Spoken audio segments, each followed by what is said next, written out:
wassalatu wassalamu ala asyrafil anbiya'i wal mursalin sayyidina wa maulana Muhammadin Abdul Qasimil Amin wa ala alihi wa sahbihi ajma'in amma ba'du. Oke, kemarin kita sudah bahas fi'il madi, mabninya fi'il madi itu ya. Ada mabni fathah, mabni sukun, kemudian mabni dhammah, kemudian fi'il mudhari yang mana dia itu bisa mabni, bisa mu'rab. Mu'rab kalau nggak bertemu dengan ini, mabni kalau gini, mabninya udah kita pelajari. Sekarang kita akan bahas istilah-istilah yang harus kalian pahami di dalam ilmu nahwu. Nanti ini kaitannya dengan i'rab. Ya, jadi yang pertama itu ini bab ke-6 ya, al-babus sadis. Yang pertama itu af'alul khamsah. Af'alul khamsah. Kemarin kita di sana sudah belajar af'alul khamsah ini. Af'alul khamsah itu ya yadribuna, tadribuna, yadribani, tadribani, tadribina tuh.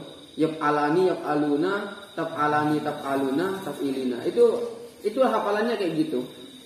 Jadi kita akan bahas sebenarnya apa sih af'alul khamsah itu apa gitu sebenarnya, itu definisinya apa. Jadi af'alul khamsah itu adalah setiap fi'il mudhari.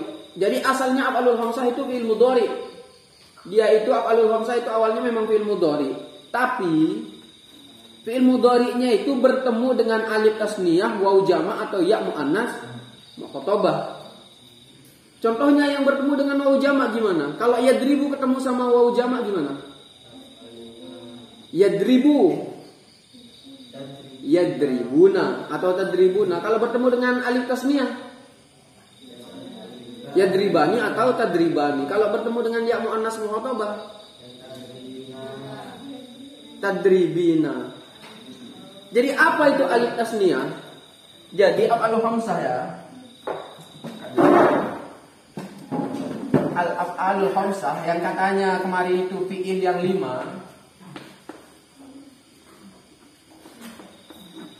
Af'alul khamsah ini asalnya dia itu fi'il mudhari ya. Fi'il mudhari. Tapi bukan fi'il mudhari biasa. Contohnya fi'il mudhari yang biasa kayak gini lah. Yadribu. Ini fi'il mudhari biasa. Nah, af'alul khamsah ini sama dia itu fi'il mudhari, tapi ada sambungannya. Kadang-kadang dia itu bertemu dengan alif tasniyah. Kalau bertemu dengan alif tasniyah maka tambahkan alif tasniyah, ini alif tasniyahnya. Yang ini alif tasniyah. Nah, kalau nunnya ini nanti yang disebut dengan sebagai nun, subutin nun itu, sebagai tanda rofa itu. Alif tasniyah artinya apa? Alif yang bermakna dua. Berarti ini yadribani ini menunjukkan kalau fa'ilnya itu dua. Dia dua orang. Yadribani ini menyimpan huwa di sini, ada huwanya sebenarnya. Maksudnya fa'ilnya itu huwa. Kalau yadribani berarti kalau ada alif tasniyahnya berarti bukan huwa lagi tapi huma. Ini sebenarnya kita sudah belajar yang kemarin itu.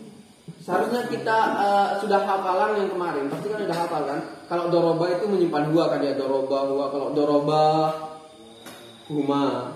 Sama kayak yadribu itu menyimpan huwa. Kalau yadribani huma, yadribuna hum. Sama kayak gini. Ini yang disebut dengan alif tasniyah. Alif yang menunjukkan kalau fa'ilnya itu dua pasti. Tasniyah dia. Nah, kemudian ini yang bertemu dengan alif tasniyah. Kemudian yang bertemu dengan waw jama' contohnya tinggal ganti yadribuna atau tadribuna. Ini bisa ganti-ganti ya atau tak.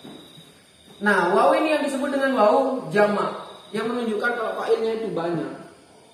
Ya, yang terakhir itu bisa bertemu dengan ya muannas mukhatabah seperti tadribu ketemu sama ya muannas mukhatabah menjadi tadribina. Jadi asalnya sama. Jadi pada intinya af'alul khamsah itu asalnya dia itu fi'il mudhari. Fi'il mudhari biasa sebenarnya. Tapi karena dia itu bersambung dengan alif tasniyah, waw jama' atau ya muannas mukhatabah, maka statusnya dia itu bukan hanya sebatas fi'il mudhari. Dia itu mempunyai i'rab yang khusus nanti. Beda i'rabnya yang fi'il mudhari biasa dengan af'alul khamsah. Sekalipun sama-sama asalnya memang fi'il mudhari. Salah satu contohnya kenapa kok saya menegaskan kalau ini penting. Contohnya kalau fi'il mudhari yang biasa Yadribu misalkan ya. Sama yang af'alul khamsah, yadribuna. Kalau yadribu ini kemasukan lam, jadi gimana? Lam yadrib. Kalau yadribuna kemasukan lam, gimana? Lam yadribu, dibuang nunnya. Kenapa kok bisa beda? Nah, ini yang nanti akan kita pelajari di bab i'rab. Jadi kalian harus tahu dulu af'alul khamsah itu gimana, cara bedakan antara fi'il mudhari biasa dengan af'alul khamsah gimana. Agar nanti supaya kalian bisa mi'rab. Jadi takutnya kalian mikir, kalau fi'il mudhari kan mu'rab, kalau kemasukan amil jazm ya harus jazm. Takutnya nanti nunnya ini yang kalian jazmkan. Padahal tanda jazmnya kalau dia itu af'alul khamsah bukan pakai sukun yang kayak gini, tapi pakai dibuang nun. Nah, ini yang disebut dengan hadfun nun. Kemarin pernah hafal kan ya? Salah satu tanda jazm yaitu ada sukun, ada harfu illat, ada hasbun nun. Nah, kalau dia itu af'alul khamsah maka tanda jazmnya itu membuang nun. Ini cuma gambaran saja ya. Gambaran saja kalau af'alul khamsah ini beda dengan fi'il mudhari yang biasa, tidak sama. Jadi kalian harus tahu fi'il mudhari yang af'alul khamsah sama fi'il mudhari yang biasa itu kayak gimana. Cara tahunya gimana? Lihat aja apakah ada enggak tambahan alif tasniyah, wawu jama' atau yang muannas mukhatabah ini. Paham? Itu yang pertama. Yang kedua, al asma'us sittah. Kalian sudah hafal kan kemarinnya? Ada berapa asma'us sittah? Yang mana aja asma'us sittah? Abun, ahun, hamun, hu, du, hanu. Nah, jadi kenapa kalau kita harus belajar asma'us sittah ini? Ini pun beda juga i'rabnya, nggak sama kayak isim yang biasa. Contohnya kan abun ya. Abuka misalkan ya. Abun, ada abunnya kan ya. Kanya ini isim jadi mudhof ilaih nanti. Contohnya ja'a abuka. Ja'a abuka. Ja'a ini kalimat apa? Ja'a datang artinya. Atau koma aja biar kalian ingat. Koma. Koma kalimat fi'il. Setiap fi'il butuh fa'il. Mana fa'ilnya? Abunya ini. Abu. Oke, fa'il hukumnya apa i'rabnya? Hukumnya fa'il. Rofa. Tanda rofanya fa'il di sini yang mana? Bukan dhammah yang ini. Tanda rofanya adalah wawu. Kenapa kok bisa beda? Ini yang kita pelajari di bab i'rab. Jadi asma'us sittah tanda rofa'nya itu bukan dengan dhammah, tanda nasabnya bukan dengan fathah, tanda jarnya bukan menggunakan kasroh, tapi menggunakan yang kayak gini, wawu, ya nanti. Makanya kita harus tahu asma'us sittah. Ini kenapa saya katakan ini penting untuk kalian tahu. Ini sebatas gambaran saja kalau asma'us sittah ini i'rabnya itu beda. Makanya di sini disebutkan apa? Asma'us sittah adalah 6 buah kata isim yang mempunyai i'rab khusus. Cara i'rabnya itu khusus, cara ngasih harkatnya itu beda, nggak sama dengan yang lain. Contohnya kayak gini, yang seharusnya kan biasanya kalau kayak koma zaidun misalkan ya, kalau isim yang biasa kan ya, koma zaidun, ya udah tanda rofaknya pakai dhammah ini. Kalau ini enggak, bukan yang ini tanda rofaknya, tapi wawunya ini sebagai tanda rofak dari abuka. Kenapa kok bisa beda? Iya karena abun ini termasuk asma'us sittah. Bukan isim-isim yang biasa kayak zaidun. Jadi harus kita paham. Paham? Oke. Selanjutnya ismul ladzi la yansharif. Nah, ini yang kalian baca nanti. Nanti juga di dalam ilmu nahwu kita akan mengenal istilah ismul ladzi la yansharif. Apa artinya ismul ladzi la yansharif? Isim artinya apa? Isim ya. La yansharif artinya apa? La yansharif itu artinya tidak bertanwin. Jadi secara bahasa ismul ladzi la yansharif artinya isim yang tidak bisa bertanwin. Kalau ketemu sama isim ini nggak boleh kalian tanwinkan. Contohnya, kan biasanya kan isim ya kalau nggak beral pasti bertanwin ya. Itu isim. Kalau nggak beral tanwin itu pasti kalau nggak ada alnya pasti ada tanwinnya. Karena itu salah satu tanda isim. Tapi kalau ini beda, kalau ini memang nggak boleh ditanwinkan karena namanya juga ismul ladzi la yansharif. Isim yang tidak boleh bertanwin. Jadi Ini kemarin saya sudah saya tanyakan ke kantor. Ternyata kalian nggak perlu belajar ini dulu, nggak perlu dijelaskan secara mendalam karena di belakang itu ada bab khusus tentang ismul ladzi la yansharif. Lihat di bab paling terakhir ada al-mabahasul khusus halaman 75, al-mabahasul khusus fil ismil ladzi la yansharif. Pembahasan khusus yang bahas tentang ismul ladzi la yansharif. Oke, ketemu? Itu sekitar 3 lembar. Di bab nahwu itu yang kayaknya sulit itu ismul ladzi la yansharif ini. Jadi kita nggak bahas sekarang. Yang penting kalian tahu ismul ladzi la yansharif itu i'rabnya itu beda. I'rabnya beda dengan yang lain, beda dengan kalimat yang lain. Ismul ladzi la yansharif artinya isim yang tidak bisa bertanwin. Contohnya saja ya. Contohnya ismul ladzi la yansharif itu seperti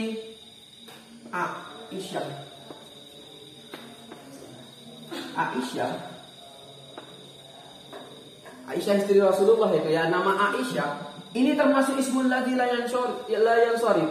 Ini nggak boleh ditanwinkan. Seperti misalnya qomat berdiri. Aisyatun, nggak boleh kita bilang Aisyatun. Harus Aisyatun. Ini nggak boleh ditanwin. Nah, ini yang disebut dengan ismul ladzi la yansharif. Bedanya pertama itu letak kekhususannya, letak bedanya ismul ladzi la yansharif dengan yang lain. Pertama itu dia itu nggak boleh tanwin. Yang kedua, kalau dia jer itu jernya menggunakan fathah. Contohnya, kalau kalian itu baca, kalian ngaji Bulughul Maram, pasti kalian pernah dengar istilah an Aisyah radhiyallahu anha. An Aisyah bacaannya. Abah pasti kalau ngaji an Aisyah. Kalau kalian dengar orang baca kita pasti an Aisyah. Kenapa kok enggak an Aisyati? Padahal an ini huruf jer. Nah, ini salah satu letak kerennya ismul ladzi la yansharif itu di situ. Dia itu ketika jer itu menggunakan fathah. Jadi kalian harus tahu ismul ladzi la yansharif itu apa. Tapi karena di sini babnya itu ismul ladzi la yansharif itu punya bab khusus nanti di belakang, jadi kita belajar nanti di belakang bab terakhir. Jadi yang penting kalian tahu kalau ismul ladzi la yansharif itu adalah salah satu isim yang tidak boleh ditanwinkan dan ada i'rab khususnya seperti itu. Paham? Kalau saya jelaskan sekarang, ismul ladzi la yansharif adalah isim yang mempunyai satu ilat atau dua ilat yang menempati satu ilat. Iya, kan nggak paham gitu. Sekalipun mungkin kalau saya paksakan memahamkan pasti bisa sih. Selanjutnya sigot muntahal jumu. Nah, ini kalau ini kita pelajari sekarang nggak apa-apa. Sigot muntahal jumu. Apa artinya sigot? Sigot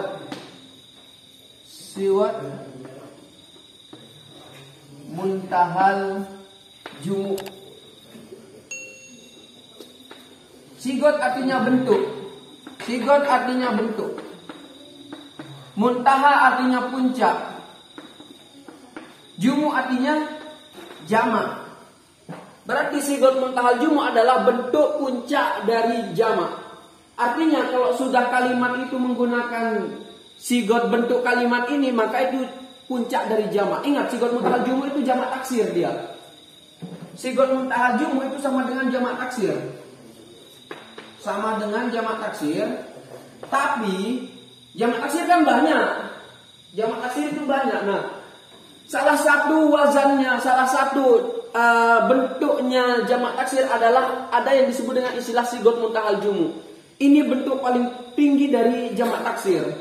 Yang mana kalau sudah kalimat itu menggunakan jamak sigot muntahal jumu, maka itu maknanya memang paling banyak sudah. Kan jamak artinya banyak. Kalau sudah pakai sigot muntahal jumu, kalau sudah pakai bentuk kalimat yang kayak gini, itu sudah puncaknya. Contohnya seperti apa? Contohnya seperti masobih. Contohnya seperti masobih. Masobihu. Ada ya? Ada yang enggak adanya. Masobihu. Masobihu ini mufradnya apa? Misbahun. Apa artinya misbahun? Apa misbah? Lampu. Misbahun artinya satu lampu. Kemudian Kalau kita mau jamakkan, ini banyak caranya. Kita mau buat jadi jamak taksir itu banyak caranya. Tapi kalau kita mau pakai yang jamak yang kayak gini, masobihu, nah ini yang disebut dengan sigot muntahal jumu. Yang mana bentuk kalimatnya itu maknanya memang sudah paling tinggi dia. Puncak dari jamak itu sigot muntahal jumu ini. Berarti maknanya masobih ini memang banyak lampu, tapi banyaknya itu memang paling banyak. Paling banyak. Nah, beda dengan jamak-jamak taksir yang lain.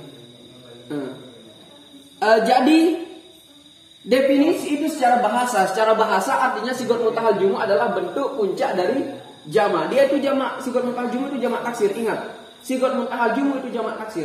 Kalau kalian mau tahu contohnya jamak sigot muntahal jumu itu ada di tasrif. Coba kalian tasrif kayak contoh lafaz fa'ilun. Bisa kalian tasrif fa'ilun lugawi ke bawah. Fa'ilun, fa'ilani, fa'iluna, wa fu'alun. Fu'alun jamak taksir kan ya?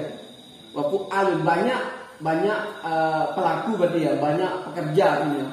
Wa fu'alun 2 lah. Wa fa'alatun 3. Fa'ilatun. Nah, 3 ini jamak taksir semua, tapi maknanya banyak tapi enggak terlalu banyak.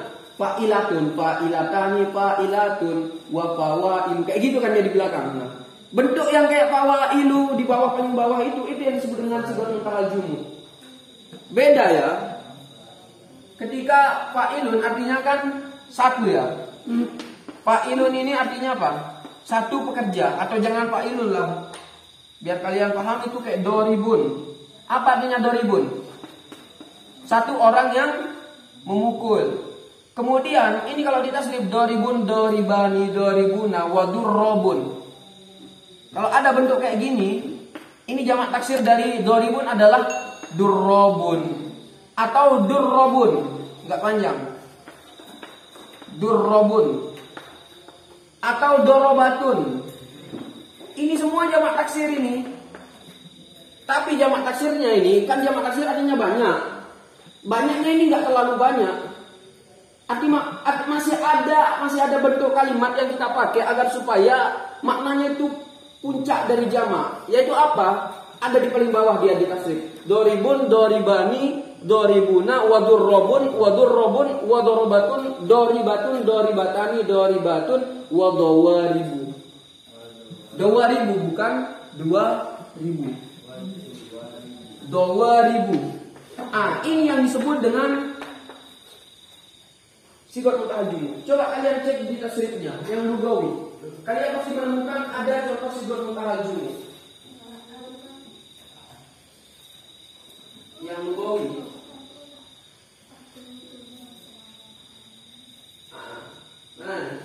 Yang lugawi yang fa'il. Yang isim fa'il. Ini. Coba kalian lihat tasrifnya halaman 53.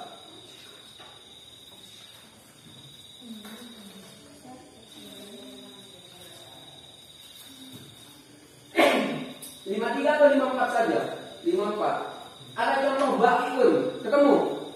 Halaman 54 ada contoh ba'iun. Ba'iun artinya satu orang penjual. Ba'a itu artinya menjual. Berarti ba'iun orang yang menjual. Ba'iun itu adalah isim fa'il yang bermakna satu orang menjual. Ba'i'ani 2 orang penjual. Ba'i'una banyak orang penjual laki-laki. Wa buyya'un, ini jamak taksir, buyya'un, banyak penjual. Wa buyya'un, banyak penjual juga. Wa baya'atun, banyak penjual. Ini jamak taksir semua. Ba'i'atun artinya satu penjual perempuan. Ba'i'atani 2 penjual perempuan. Ba'i'atun banyak penjual perempuan. Kenapa kau nggak pakai ba'i'una? Karena jamak muannas saling tambahannya itu nggak boleh pakai waw dan nun, harus pakai alif dan ta. Nah, wabawa'iu salah satu contoh dari sigot muntahal jumu. Yang mana dia itu sama jamak taksir dengan yang 3 di atas itu, wabuyya'un, wabayatun sama dia.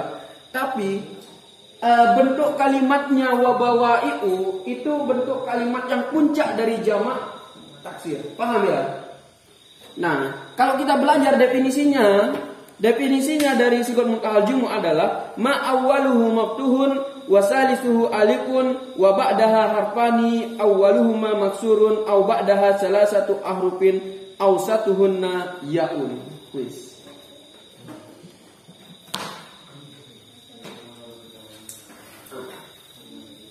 Ini sulit. Sigot muntahal jumu. Cara mengetahui apakah dia itu sigot muntahal jumu atau tidak itu ada wazannya. Jadi sigot muntahal jumu adalah ma awwaluhu maftuhun. Kalimat yang awalnya itu harkat huruf pertamanya itu berharkat fathah, wa salisuhu alifun. Huruf ketiganya itu alif. Kemudian wa ba'daha harfani. Setelah alif itu bisa saja dua huruf. Yang mana huruf pertamanya itu yang dari dua huruf itu berharkat kasroh. Atau setelahnya bisa tiga huruf. Yang mana huruf yang tengahnya itu ya. Contohnya ya kayak gini. Ya kayak tadi itu misbahun ya. Misbahun ini apakah sigot muntahal jumu atau tidak? Coba lihat. Apakah huruf pertamanya fathah? Misbahun? Bukan. Berarti ini udah jelas. Ini bukan sigot muntahal jumu. Sigot muntahal jumu itu apabila ini kalau dibuat jadi sigot muntahal jumu gimana caranya? Bisa. Pertama, harkat pertama itu dikasih fathah. Kemudian harkat kedua pasti fathah juga. Kemudian huruf ketiganya itu dikasih alif. Pertama gini berarti ya, mim, shad. Huruf ketiganya alif berarti maso, sudah bacaannya maso. Huruf pertama kasroh, yang ketiganya alif sudah maso. Kemudian setelahnya ini bisa dua huruf, bisa tiga huruf. Kalau pakai dua huruf berarti maso bihu. Kalau pakai dua huruf, huruf yang pertamanya ini ba, ini kasroh. Maka jadinya maso bihu. Bisa setelah alif ini bisa tiga huruf seperti gini. Maso bihu. Nah, kalau setelahnya alif ini tiga huruf, maka yang tengah ini harus iya dia. Masobihu.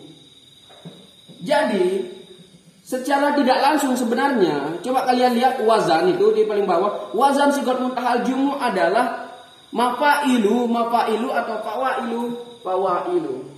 Berarti secara umum wazannya sigot muntahal jumu itu adalah mafailu. Pertama mafailu atau mafailu. Nah, atau bisa saja fawailu atau fawailu. Kalau kalian menemukan kalimat yang bentuknya kayak gini, ikut wazan mafailu atau mafailu seperti yang kayak tadi itu masobihun. Terus apa lagi contohnya ya? Mafailu bawaiu. Pokoknya pasti kalian menemukan nanti ada contohnya kayak gini. Makosidu misalkan, makosidu. Pokoknya yang ikut kayak gini. Kalau doribun ikutnya kayak gini kan madoribu. Kalau ikutnya kayak gini madoribu. Kalau yang ikut kayak gini gimana ya? Dowaribu atau dowaribu. Madoribu atau madoribu. Bisa dowaribu atau dowaribu. Jadi kalau kalian menemukan kalimat yang kayak gini bentuknya, ikut wazan yang empat ini, mafailu, mafailu atau fawailu atau fawailu, ini namanya sigot muntahal jumu. Coba kita coba nasoro. Kira-kira kalau nasirun itu, kalau ikut wazan mafailu nasirun itu gimana?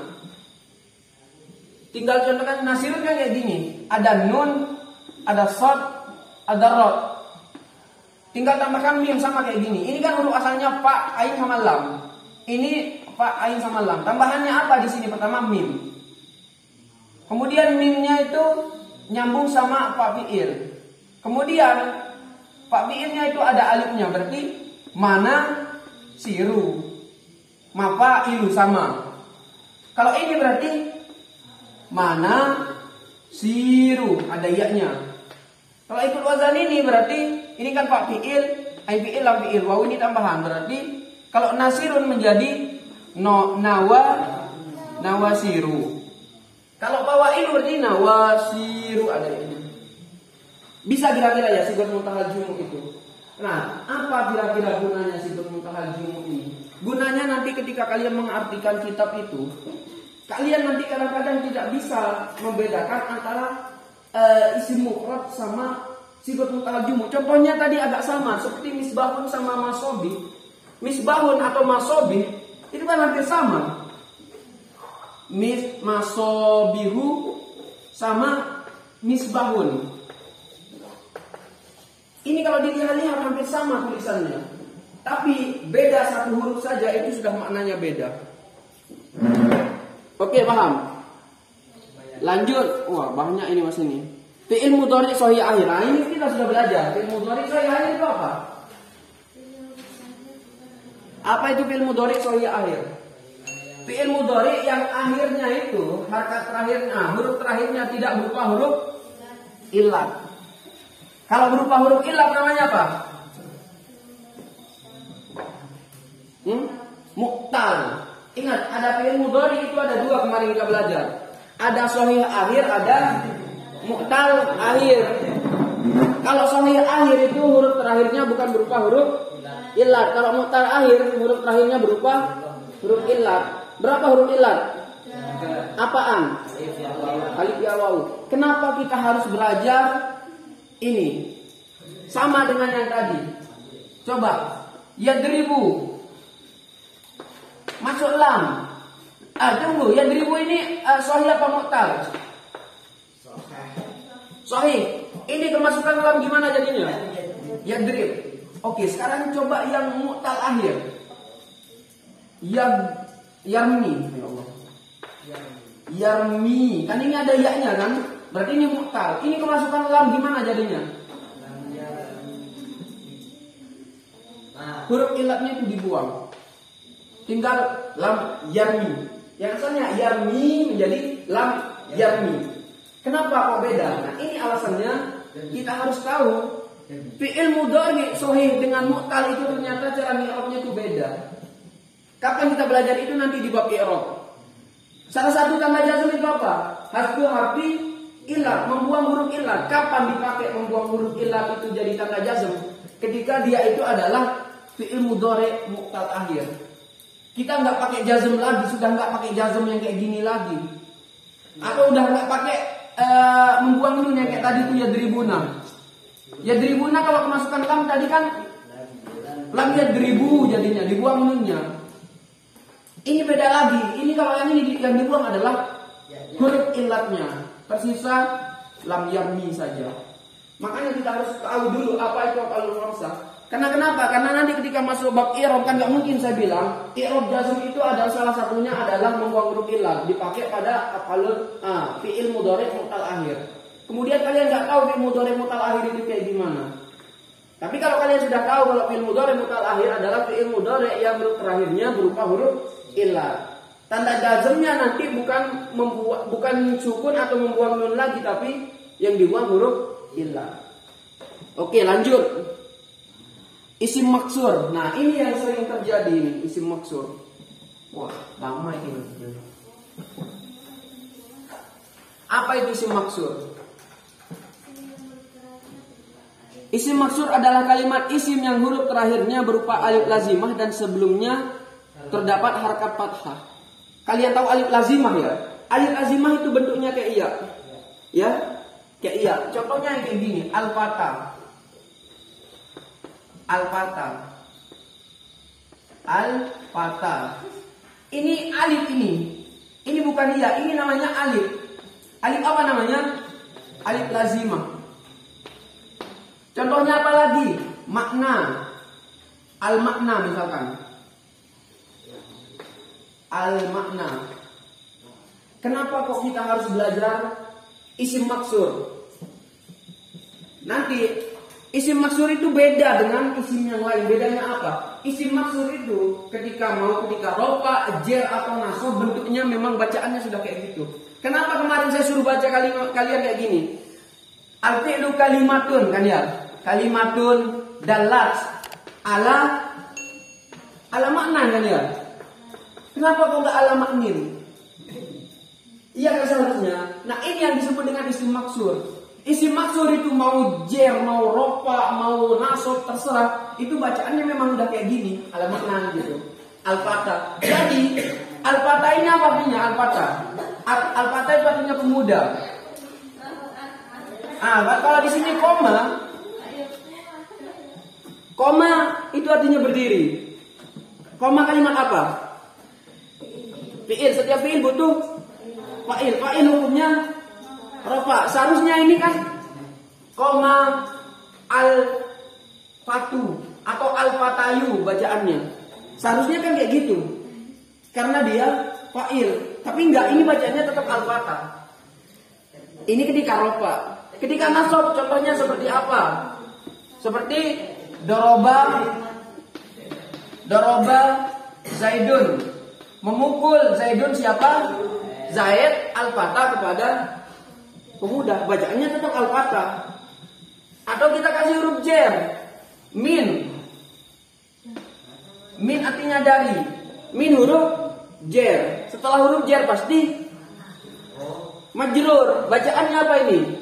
Minal fatah tetap. Enggak dibaca minal fati atau minal fatai. Kenapa kok enggak dibaca seperti itu? Ini yang disebut dengan isim maksur. Isim maksur itu beda. Jadi kalau kalian ketemu isimnya kayak gini, yang ada iya yang kelihatan alif lazimahnya yang kayak gini, yang kelihatan ada iya di belakangnya itu, kalian itu jangan ubah. I'rabnya memang udah bacanya udah kayak gitu. Paham? Makanya ala makna ini kalian kemarin saya suruh baca itu bacanya ala makna bukan ala maknin. Bukan ala maknin, ala makna tetap. Kenapa? Ini isim maksur namanya. Paham? Jadi isim maksur itu adalah kalimat isim yang huruf terakhirnya berupa alif lazimah yang sebelumnya itu berharokat fathah. Ini kan fathah. Nah, bagaimana kalau kasroh? Bukan isim maksur namanya, tapi isim mangkus. Ingat, isim ada isim maksur, ada isim mangkus. Contohnya seperti apa? Al-Qadi. Nah, apa itu isim maksur? Isim mangkus adalah kalimat isim yang huruf terakhirnya berupa ya lazimah. Berupa ya lazimah. Dan huruf sebelumnya berharokat kasroh. Kan bentuknya sama dengan makna ini bentuknya. Bagaimana cara kita bedakan apakah ini iya atau alif? Gimana cara bedakan? Apakah ini iya ini yang kelihatan kayak iya ini apakah iya atau alif? Soalnya kalau isim mangkus itu huruf terakhirnya itu iya lazimah. Tapi kalau maksur itu huruf terakhirnya adalah alif lazimah. Padahal bentuknya sama-sama kayak gini. Cara bedakannya gimana? Nah, bedakannya adalah huruf terakhirnya. Huruf sebelum ya-nya ini. Kalau sebelumnya itu fathah, maka ini adalah alif dia sebelumnya. Ini alif. Tapi kalau sebelumnya itu adalah kasroh, maka ini adalah ya. Jadi kalau sebelumnya itu adalah fathah, berarti ini isim maksur. Kalau sebelumnya iya, berarti isim mangkus. Kenapa kita perlu belajar ini juga? Ini juga bacaannya beda. Enggak sama kayak kita ngomong koma Zaidun. Kalau ini beda, seperti koma al, gimana bacaannya ini? Al-Qadi. Kenapa kok enggak Al-Qadiyu? Kenapa enggak Al-Qadiyu? Gimana? Karena ya karena isim mangkus bukan ya mangkus. Ini. Jadi yang penting kalian tahu kalau isim maksur sama isim mangkus itu i'rabnya itu beda. Tahu i'rab ya? I'rab itu artinya cara bacanya itu enggak sama dengan kalimat yang lain kayak Zaidun, kemudian Muhammadun itu enggak sama. Contohnya kayak gini aja. Seharusnya ini dibaca Al-Qadiyu. Tapi ini kenapa kok dibaca Al-Qadi? Ya ini yang disebut dengan mangkus. Contohnya ini yang paling banyak sering terjadi itu di kitab adalah maksud sama mangkus ini. Oke, yang terakhir isim mamdud. Isim mamdud ada maksur, mangkus, mangkus bukan mampus.